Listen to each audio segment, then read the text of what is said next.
Welcome back, everybody. It's Mario from Highlander TCG, and I've come to give you guys my VJ Wolf Center deck profile. So this is just on topic with covering all the set 3 decks. This is just on my bucket list of things to do. And honestly, I do think this deck is pretty interesting, but we'll go ahead and just jump right into it. For anybody who wants a list, here you guys go. You guys can just screenshot it. But for those who do want to stick around, I'll probably explain why I'm playing some of the card choices. I know our numbers are looking a little weird right now, but I will talk about them as we go on in the video. So let's talk about the wolf breakdown. So it has the act ability to rest herself to enter charge 2. And then on enter, your outward gains all of your signature gain plus 5k power until the end of your turn. And then it has the once per game to down one of your up level 2 or level 2 outrigs, and then you can restand it. So they're basically turns where you either get to choose to enter charge 2, or you can go for like enter charge 6.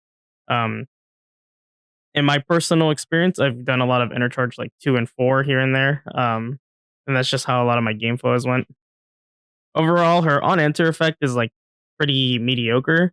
The rest to enter is the good part about her. That's what makes her click, but like the on enter effect is like kind of okay. She's the first CJ deck to really want to aggressively grow into like that 7 limit. We're gonna talk about because we were on the Terror Beast deck as you guys can see, and I think that being at 7 limit is where it shines. It also really feels like it was like a shoe-in for the Terror Beast archetype, so kind of makes sense why we're playing it. And honestly, it still probably is the worst of the CJ centers. Love it does have a pretty unique thing that it's like very aggressive taking enter, and then Lion once per game effect is like very strong, can pretty much end most games. But we'll go ahead and talk about it more later on. I have done a little bit of testing with this deck, so I'm indifferent about how I feel about them in comparison to the rest of CJ. All right, so let's go to talk about the assist rig deck because I know this is pretty interesting.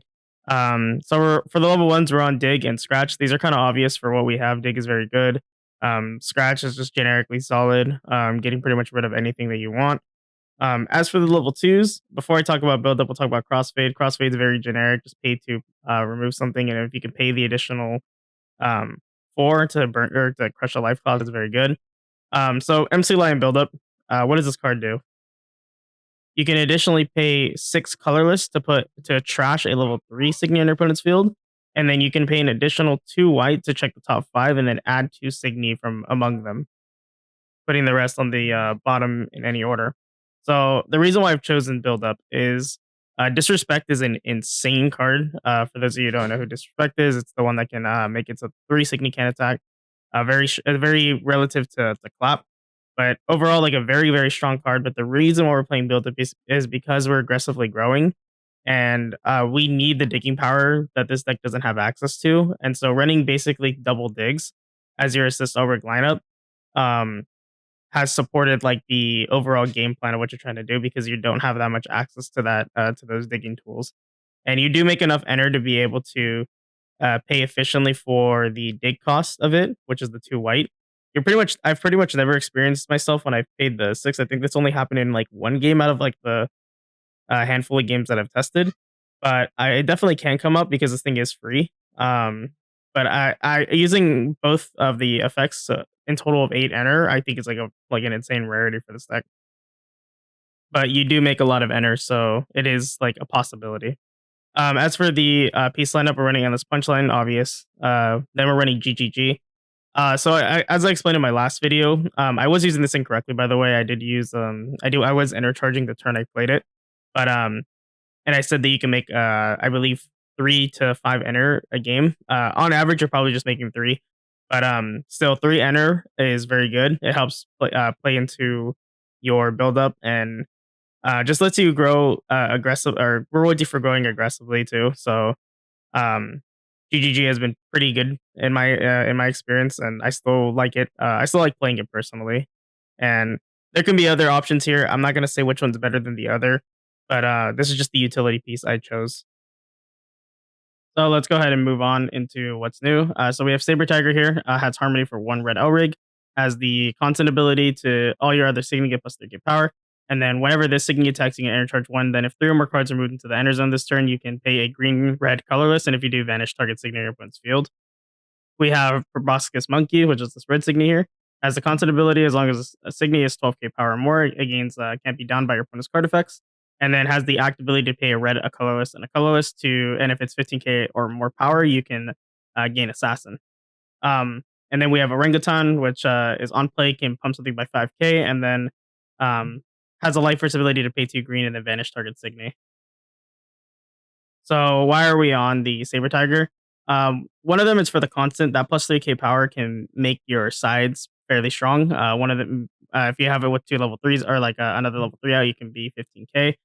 Um, and the on attack effect is fairly nice too. The enter charge is what we're aiming to do. And as far as the removal effect goes, we do use it fairly often because this deck does make an abundance of enter. So vanishing anything is fairly good too. You're pretty much, it's almost like pay two because it already pays one for itself, so it's pretty nice.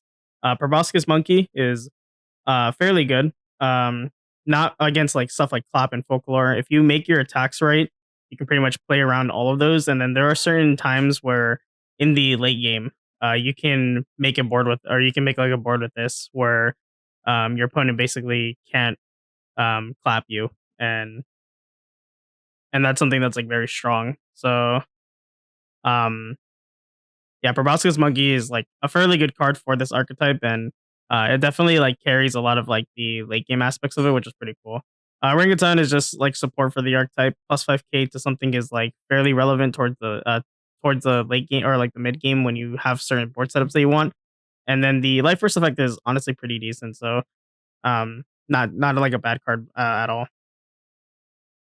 All right, so checking out the rest of the list here, we have 4 Buffalo, 2 Osagitsune, 4 Flopsy, and 2 Hakoko. Buffalo is fairly obvious. We're playing it for it because this is the whole Terra Beast engine right here.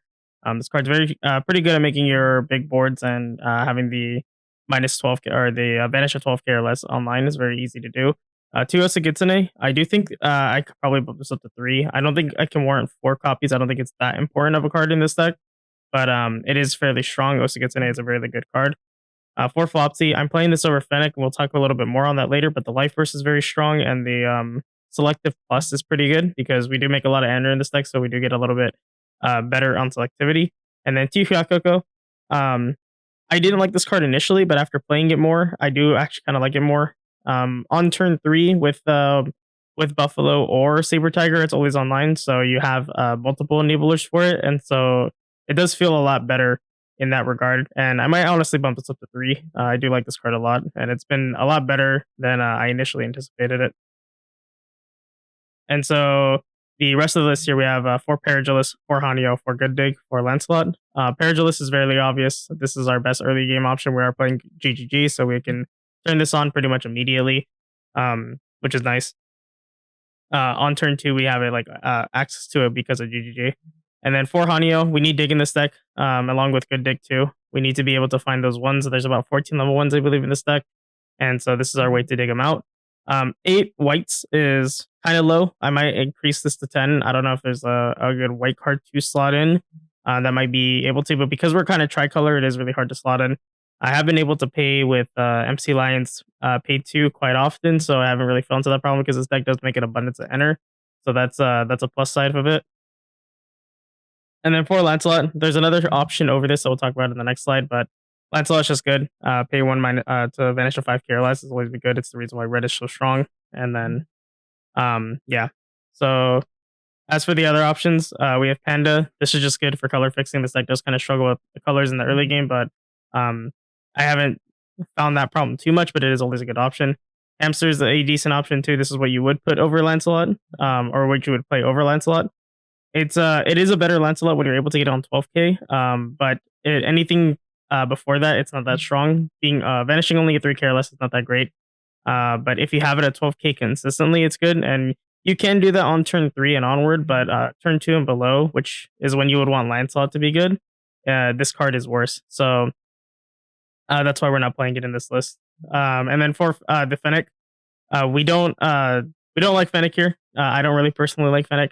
It's not that it doesn't really do anything that impactful aside from copying power, so I just personally don't really like it. I do think the selectivity coming from Flopsy is just a lot better, and I think the life versus is less impactful overall. What happened? Oh, you're just looking in my direction. I gotta tell if you need something. I just recorded this and my mic was unplugged. Yeah.